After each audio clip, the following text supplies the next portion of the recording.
संतोष। सबसे पहले परम आदरणीय स्नातकोत्तर हिंदी विभाग के विभागाध्यक्ष महोदय डॉक्टर मृत्युंजय कुमार सिंह सर, विनोद बिहारी महतो कोयलांचल विश्वविद्यालय के स्नातकोत्तर हिंदी विभाग की सहायक प्राध्यापक मैं उन्हें बाद में मानता हूं, पहले मैं बड़ी बहन के रूप में उन्हें मानता आया हूं। इसलिए बड़ी दीदी डॉक्टर रीता सिंह, जो हमेशा बार बार मैं लगा कि फिर मैं गलती नहीं कर जाऊं, डॉक्टर रीता कुमारी सिंह, इसलिए पहले ही कह दे रहा हूं डॉक्टर रीता सिंह।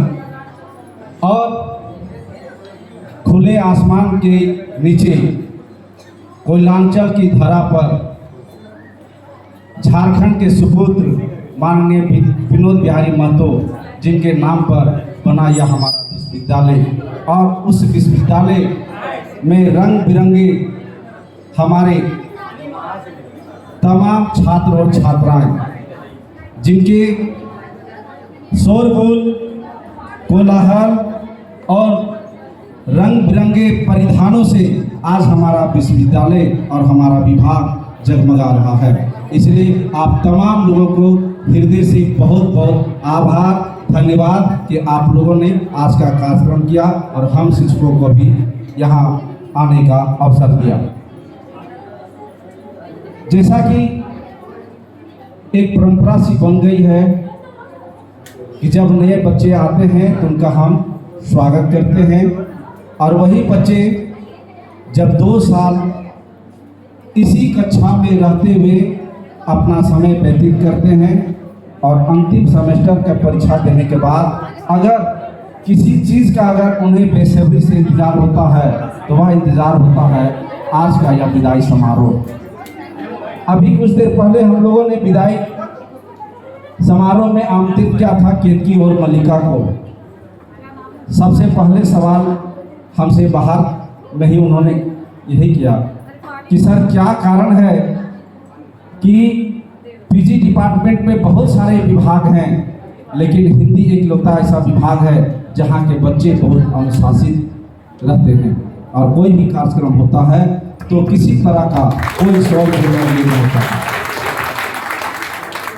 उनका यह सवाल हमें कहीं न कहीं अंदर से एक सुकून और गौरवान्वित महसूस कराता है कि हमारे बच्चे बहुत ही अनुशासित है, और ये हम नहीं कर रहे बल्कि मीडिया कर्मी के द्वारा सुनना अपने आप में बहुत ही सुकून मिलता है, संतोष मिलता है कि हमारे बच्चे इतने अच्छे हैं। इसलिए भी आप सबों को एक बार पुनः बहुत बहुत धन्यवाद। और जैसा कि अभी माननीय विभागाध्यक्ष ने भी कहा, विदाई रीता दी ने भी कहा, विदाई कुछ नहीं है। शिक्षक के हृदय में आप सभी छात्र छात्राएं हैं और आपके हृदय में हम शिक्षक हैं। तो जब हम दोनों एक दूसरे के हृदय में हैं तो फिर विदाई किस बात की। एक समय है, भगवान प्रभु श्री राम भी 14 वर्षों के लिए वनवास गए थे। वह भी एक समय सीमा था, वहाँ भी एक उद्देश्य था कि असत पर सत्य का विजय प्राप्त करने के लिए ही कहीं न कहीं एक विधान था जो 14 वर्षों के लिए उन्हें वनवास जाना पड़ा और रावण का संहार करके सीता को फिर से ला करके और अयोध्या में से ये करना था।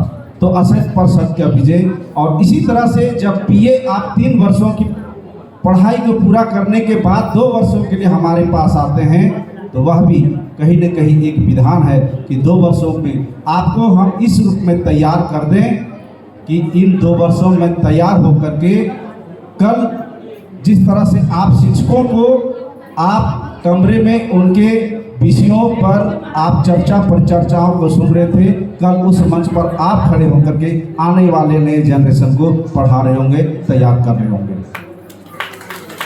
हमारी सफलता तभी मानी जाएगी जब हम वहाँ बैठेंगे और इस मंच पर आप होंगे और इस मंच से यह कहा जाएगा कि देखिए यह जो बच्चा स्टेज पर कुछ बोल रहा है वह मृत्युंजय सर का शिष्य है, वह रीता मैम का शिष्य है। तब हमें लगेगा कि हम लोगों ने एक सार्थक प्रयास किया इन 2 वर्षों में और आप लोगों को कुछ शिक्षा दिया।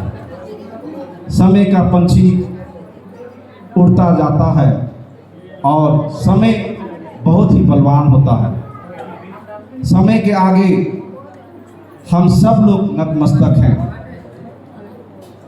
अच्छी बात है कि आज आप यहाँ से जा रहे हैं, लेकिन यही कहेंगे कि यहाँ से जाने के बावजूद अब आपका समय नया अध्याय यहाँ से शुरू होता है। आप जाएं और दोगुनी उत्साह से, दोगुनी मेहनत के साथ आप पढ़ाई करें और जन्म देने के बाद से लेकर के एमए तक की पढ़ाई तक की जो कल्पना और सपना आपकी माँ और पिता के आंखों में थी, अब उनके सपना और उनके कल्पनाओं को पूरा करने का समय आ गया है। और यहाँ से जब आप जाएं तो अपने माता पिता के सपनों को पूरा करने के लिए आप तैयार रहें। आप दिन रात मेहनत करें, पढ़ें और अपना मुकाम हासिल करें।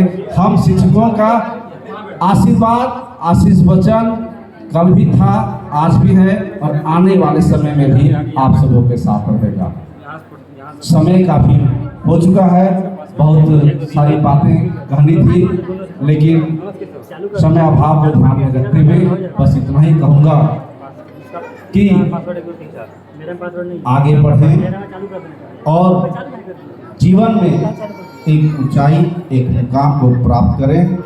इन्हीं चंद शब्दों के साथ आप सबों का भविष्य उज्जवल में हो, हंसते खिलते रहें, स्वस्थ रहें।